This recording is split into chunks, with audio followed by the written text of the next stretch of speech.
आज का हमारा जो डिस्कशन है वो ओलंपिक खेल से संबंधित है। ओलंपिक खेल की शुरुआत यूनान के एक शहर ओलंपिया में 776 बीसी में हुई थी और जो पहला ओलंपिक था वो यूनानी देवता ज्यूस के सम्मान में खेला गया था। और इसके साथ ही ओलंपिक खेल जो थे वो हर 4 वर्ष के अंतराल में आयोजित किए जाते थे, लेकिन रोम के एक राजा के आदेश पर 393 और 394 एडी के मध्य में इसमें रोक लगा दी गई।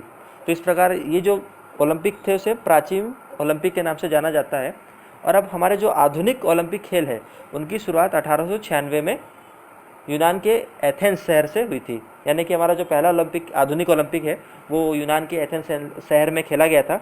अब आधुनिक जो ओलंपिक है उसको स्टार्ट करने का श्रेय जो है फ्रांस के एक व्यक्ति हैं उनको जाता है, जिनका नाम है बैरोन पियरे डी कोवार्टिन। इनके शॉर्ट में बैरोन कोवार्टिन के नाम से ज़्यादा बोलते हैं लोग। तब से ओलंपिक खेल जो है हर 4 वर्ष के अंतराल में खेले जाते हैं। ओलंपिक खेलों के संचालन के लिए, इसके नियम बनाने के लिए और ये डिसीजन कि भाई अगले 4 साल के बाद ये खेल कहाँ खेले जाएंगे, इसके लिए एक इंटरनेशनल ओलंपिक काउंसिल है जिसकी स्थापना 1894 में की गई थी, जिसका जो मुख्यालय है वो स्विट्ज़रलैंड के लोसाने शहर में है। अब हमारा जो भारत है, भारत ने भी ओलंपिक खेलों में भाग लेना स्टार्ट किया है। तो पहली बार भारत ने जो हमारा दूसरा ओलंपिक खेल था, यानी कि सन 1900 में फ्रांस के पेरिस शहर में आयोजित हुआ था, उसमें भारत ने भाग लिया था। ठीक है, तो अभी हम इसके बारे में बाद में डिस्कस करेंगे। तो अब भाई भारत में भी ओलंपिक खेलों के मसले को सॉल्व करने के लिए और संचालन करने के लिए भारतीय ओलंपिक परिषद की स्थापना की गई है, जो कि सन 1924 में की गई थी। इसके पहले अध्यक्ष जो थे वो जे टाटा थे। अब हम ओलंपिक खेल के एक आदर्श वाक्य के बारे में बात करते हैं। इसका आदर्श वाक्य जो है वो है तेज, ऊंचा और बलवान। इसका आदर्श वाक्य है। अब हम बात करते हैं ओलंपिक खेलों की मशाल के बारे में। ओलंपिक खेलों में ये जो मशाल जलाने का जो कंसेप्ट है वो वैसे तो 1928 के ओलंपिक से ही शुरुआत हो गई थी इसकी, लेकिन इसका जो वर्तमान स्वरूप है वो 1936 के बर्लिन ओलंपिक से शुरू हुआ है। वर्तमान स्वरूप में क्या होता है कि जो हमारा यूनान का एक शहर है ओलंपिया, जिसके बारे में मैंने बताया, वहाँ पर एक हेरा मंदिर है। तो उस मंदिर के सामने सूरज की किरणों से, वो यानी कि कोई लेंस वगैरह हम लगाकर मशाल को लेंस से फोकस करके, है ना, यानी सूर्य की किरणों को फोकस करके हम मशाल को जलाते हैं। ठीक है, और इस आग को बहुत पवित्र माना जाता है यूनान में। और फिर इसे उस स्थान से लेकर विभिन्न देशों के खिलाड़ियों द्वारा विभिन्न देशों से होते हुए, या हम बोल सकते हैं वो जो सदस्य देश है जो ओलंपिक में भाग लेते हैं, है ना, वहाँ से होते हुए उस देश तक पहुँचाया जाता है जहाँ पर ये खेल आयोजित हो रहा है। तो वहाँ पर जो ग्राउंड होता है वहाँ पर भी एक विशेष मशाल होती है, और उस मशाल को इस मशाल के द्वारा जलाकर ओलंपिक खेल की शुरुआत की जाती है। तो ये बेसिक कंसेप्ट है ओलंपिक फ्लेम का। ठीक है, अभी तक 30 ओलंपिक खेल आयोजित हो चुके हैं। 30वां ओलंपिक जो था वो हमारा सन 2012 का लंदन ओलंपिक खेल था। ठीक है, और अभी जो 31वां खेल हो रहा है वो 2016 में ब्राज़ील के एक शहर है उसमें आयोजित होगा। ठीक है, अभी तक अफ्रीका महाद्वीप में कोई भी ओलंपिक खेल आयोजित नहीं हुआ है। और अभी तक वैसे हमारा जो साउथ अमेरिका है उसमें भी कोई खेल आयोजित नहीं हुआ था, लेकिन जो 31वां ओलंपिक खेल हमारा जो ब्राज़ील में होगा उसके साथ हमारा साउथ अमेरिका में भी एक बार ओलंपिक खेल आयोजित होने का गौरव उसे प्राप्त हो जाएगा। सबसे ज़्यादा ओलंपिक खेलों का जो आयोजन हुआ है वो यूरोप में 14 बार हुआ है, उसके बाद अमेरिका में 5 बार हुआ है, एशिया में 3 बार हुआ है और ऑस्ट्रेलिया में 2 बार हुआ है ना। अभी तक अफ्रीका महाद्वीप में कोई भी ओलंपिक खेल नहीं हुआ है। अभी तक ये हमारे जो ओलंपिक खेल है वो 3 बार स्थगित हो चुके हैं। पहली बार सन 1916 में, जो कि छठवां ओलंपिक गेम था, वो वर्ल्ड वार फर्स्ट के कारण स्थगित हुआ था। इसके बाद सन 1940 और सन 1944 का ओलंपिक गेम्स भी वर्ल्ड वार 2 के कारण स्थगित हुए हैं, जो कि 12वें और 13वें गेम्स थे।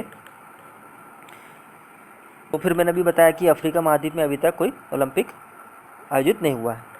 अब बात हम करते हैं कि अब भारत और ओलंपिक के बारे में बात करते हैं। तो मैंने बताया कि जो भारत है, भारत ने पहली बार ओलंपिक खेलों में भाग सन 1900 में सन 1900 ईस्वी में सन 1900 में भाग लिया था, जो कि सेकंड ओलंपिक खेल था। इसमें भारत की तरफ से भाग लेने वाले प्रथम खिलाड़ी थे, जो कि एक एंग्लो इंडियन थे जिनका नाम नॉर्मन प्रिजार्ड था। उन्होंने इसमें एथलीट्स, जिसमें दौड़ते हैं एथलीट्स, स्पर्धा में भाग लिया और 2 सिल्वर मेडल जीते थे। इसके बाद फिर भारत ने सन 1920 में अपनी भारतीय टीम भेजी, जिसमें मतलब पूर्णतः भारतीय खिलाड़ी ये बोल सकते हैं। उन्होंने इसमें भाग लिया था सन 1920 के ओलंपिक में, लेकिन दुर्भाग्यवश इन्होंने कोई भी गोल्ड मेडल नहीं जीता। हमारे जो ओलंपिक खेल है उनमें महिलाओं की जो भागीदारी है वो दूसरे ओलंपिक खेल से शुरुआत हुई है। यानी कि जो 1900 में जो ओलंपिक खेल आयोजित हुआ था उसमें पहली बार महिलाओं ने भाग लिया था। लेकिन भारतीय महिलाओं ने ओलंपिक खेलों में सन 1952 में भाग लेना स्टार्ट किया है, जो कि 15वां ओलंपिक था और फिनलैंड में हुआ था। भारत की जो पहली महिला थी जिसने एक कोई पदक जीता है, जो कि वैसे जनरली वो था एक कांस्य पदक था, वो जीता था ये सन 2000 में जो सिडनी में ओलंपिक हुआ था उसमें। उनका नाम था कर्ण मलेश्वरी, जिन्होंने वेट लिफ्टिंग में ये पदक जीता था। अभी तक देखा जाए तो लंदन एकमात्र ऐसा शहर है जिसने 3 बार ओलंपिक खेलों की मेज़बानी की है। अब हम ओलंपिक में भारतीय हॉकी टीम के बारे में चर्चा करते हैं। हमारी जो भारतीय हॉकी टीम है उसने पहली बार सन 1928 में ओलंपिक खेल में भाग लिया था और इसने अभी तक 8 बार ओलंपिक में स्वर्ण पदक जीत चुकी है। सन 1928 में इन्होंने भाग लिया, उसमें गोल्ड मेडल जीता। फिर उसके बाद कंटिन्यू 2 ओलंपिकों में इन्होंने गोल्ड मेडल जीता है, यानी सन 1928, 1932, 1936। इसके बाद उन्होंने फिर 48 में भाग लिया, इसके बाद उन्होंने फिर 1948 में गोल्ड मेडल जीता। फिर उसको कंटिन्यू किया 2 बार, यानी 52 और 56 तक। फिर उसके बाद इन्होंने जो 1960 है उसमें सिल्वर मेडल जीता और फिर 64 में फिर गोल्ड मेडल जीता और उसके बाद फिर 1980 में इन्होंने पुनः गोल्ड मेडल जीता। इसके बाद से अभी तक तो हॉकी टीम ने कोई गोल्ड मेडल नहीं जीता है। लेकिन इसके बाद हमारा जो गोल्ड मेडल का जीतने का जो क्रम था वो रुक सा गया था। तो जो अभी हमारा जो 2008 में जो बीजिंग ओलंपिक हुआ था उसमें अभी हमारे अभिनव बिंद्रा ने निशानेबाजी में 1 गोल्ड मेडल जीतकर इस क्रम, ये जो हमारा जो दुर्भाग्य था गोल्ड मेडल हम ओलंपिक में नहीं जीत पा रहे थे, उसको तोड़ दिया। ठीक है, इसके बाद से फिर हमारे देश में काफ़ी पदक जीते हैं। अभी हमारे देखें तो 2008 में 1 गोल्ड मेडल के साथ हमने 2 कांस्य पदक जीते थे, एक मुक्केबाजी में और एक कुश्ती में। इसके बाद जो हमारा लंदन ओलंपिक है उसमें भारत ने टोटल 6 पदक जीता है, जिसमें 2 सिल्वर मेडल है और 4 कांस्य पदक है। और इसी के साथ सुशील कुमार जो कुश्ती लड़ते हैं वो एकमात्र ऐसा खिलाड़ी है जिन्होंने लगातार 2 ओलंपिक खेलों में 2 बार कोई ना कोई मेडल जीता है। तो 2008 के जो ओलंपिक खेल था उन्होंने उस पर ब्रॉन्ज मेडल जीता था और 12 में उन्होंने सिल्वर मेडल जीता है। और वी होप दैट कि जो 2016 में ओलंपिक होगा उसमें वो गोल्ड मेडल जीते। तो जो हमारा लंदन ओलंपिक था उसमें भारत ने पहली बार 6 ओलंपिक पदक जीते हैं। ठीक है, और अगर हम पदक तालिका के हिसाब से देखें तो भारत का उसमें 55वां स्थान था। ओलंपिक की एक पुरानी परंपरा है जिसका मैं डिस्कशन करना चाहूँगा।